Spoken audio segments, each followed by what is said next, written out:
Hi friends, ಇವಾಗ ಗೆದ್ನ ಸೀದಾ ನಾ ಬಂದ್ ನನ್ ಮಕ್ಕ ನಾನ ನೋಡ್ಕೊಂಡಂಗ ಆದ್ ಗುರು. ಹಿಂಗಿದ್ದನು ಹಿಂಗ್ ರೆಡಿ ಆಗಿ ಬರ್ತೀನಿ. ಸೊ ಟೈಮ್ ಆಗಿತ್ತು, ಗ್ಯಾರೇಜ್ ಹೋಗ್ಬೇಕಂತೇಳಿ ಪಟ್ ರೆಡಿ ಆಗಿ ಬಂದೆ.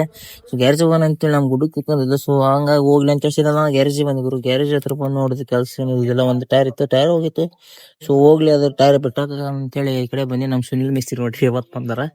ಸುನಿಲ್ ಮಿಸ್ತ್ರಿ 45 ದಿವಸ ಬ್ಲಾಗ್ ಹಾಕಿಲ್ಲ, ಅವರು ಬಂದಿಲ್ಲ. ಇವತ್ತು ಬ್ಲಾಗ್ ಮಾಡಕತ್ತೆ, ಇವತ್ತು ಅವ್ರು ಬಂದಾರ. ಸೊ ಹೋಗ್ಲಿ, ಮಣ್ಣಾರು ಬಂದಾರ. ಸೊ ಈ ಗಾಡಿ ಗ್ರೀಸ್ ಹೊಡಿಬೇಕಾಗಿತ್ತು. ಸೊ ಗ್ರೀಸ್ ಮಾಡೋಣ ಅಂತೇಳಿ ಕತ್ಕೊಂಡ್ವಿ. ನಾವು ಸುನಿಲ್ ಮಿಸ್ತ್ರಿ ಮಾತಾಡ್ಸಿದ್ವಿ. ಅಕ್ಕ ಮಾತಾಡಿಲ್ಲ, ಇದು ಗಾಡಿ ಗ್ರೀಸ್ ಹೊಡಿಬೇಕು, ಬಟ್ ಹೊಡೋಣ ಅಂತೇಳಿ ಹೊಡೋದ್ ಕಳ್ಸಿದ್ರು. ನಮ್ಮ ಅಣ್ಣಾರ ಲಾರಿ ಬಂದಿತ್ತು, ಕ್ಯಾಂಟ್ರ ವೀಲ್ ಪಂಚರ್ ಆಗೈತೆ ಅಂತ ಹೇಳಿದ್ರೆ ಸ್ಟೆಪ್ನಿ ಬಿಚ್ಕೆ ಮಾಡಿ ಕಳ್ಸಿದೆ. ಬಿಚ್ಕೆ ಬಂದಾರ, ಅರ್ಜೆಂಟ್ ಐತೆ ಅಂದಾರ. ಪಟ್ ಬಿಚ್ಚಿ ಮಾಡಂಗ್ರು ವಿಡಿಯೋ ಮಾಡೋದ್ ನೋಡಿ ಭಯಕತ್ತದ. ಅನ್ನದ ಹೋಗ್ಲಿ, ಇದು ಪಂಚರ್ ಐತಿದ ಕಲ್ ಹೊಡತಿ ಇಲ್ಲಿ ಅಂತ ಹೇಳಿದ್ರೆ ಪಂಚರ್ ರಿಟರ್ನ್ ಸ್ಟೆಪ್ನಿ ಪಿಟ್ ಮಾಡಾಕತ್ತವಿ. ಫಿಟ್ ಮಾಡಿ ಇನ್ನೊಂದು ಗಾಡಿ ಟೈರ್ ಪೌಡ್ರ್ ಹಾಕ್ಬೇಕು. ಎಲ್ಲ ಫಿಟ್ಟಿಂಗ್ ಮಾಡಿದ್ವಿ. ಅಮ್ಮನವ್ರ ಖುಷಿಯಾಗಿ ಹೋಗಕತ್ತಾರ. ಸೊ ಅದು ಗಾಡಿದೊಂದು ಪೌಡ್ರ್ ಹಾಕ್ಬೇಕು, ಗಾಡಿ ಈ ಕಡೆ ಹಚ್ಚಾಕತ್ತೀವಿ. ಸರಿ ಅವರು ಈ ಕಡೆ ಬರೋಂಗು ಜಲ್ದಿ ಇದೊಂದು 6 ಟೈರ್ ಪೌಡ್ರ್ ಹಾಕ್ಬೇಕು.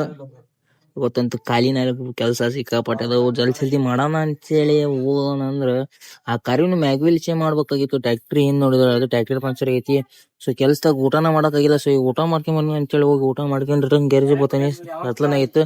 ಸೊ ಅದೊಂದ್ 2 ಟೈರ್ ಹಾಕ್ಬೇಕು. ಸೊ ಇವತ್ತಿನ ವಿಡಿಯೋ ನಾನು ಲೈಕ್ ಮಾಡಿ, ಫಾಲೋ ಮಾಡಿ ಅಂದ್ರೆ ಮಿಸ್ಟರ್ ಕಮೆಂಟ್ ಬಾಕ್ಸ್ ಹಾಕಿ. ತುಂಬಾ ಇಷ್ಟ ಆಗಿದ್ರೆ ಒಂದ್ ಫಾಲೋ ಮಾಡ್ಕೊಂಡು ಹೋಗ್ರಿ.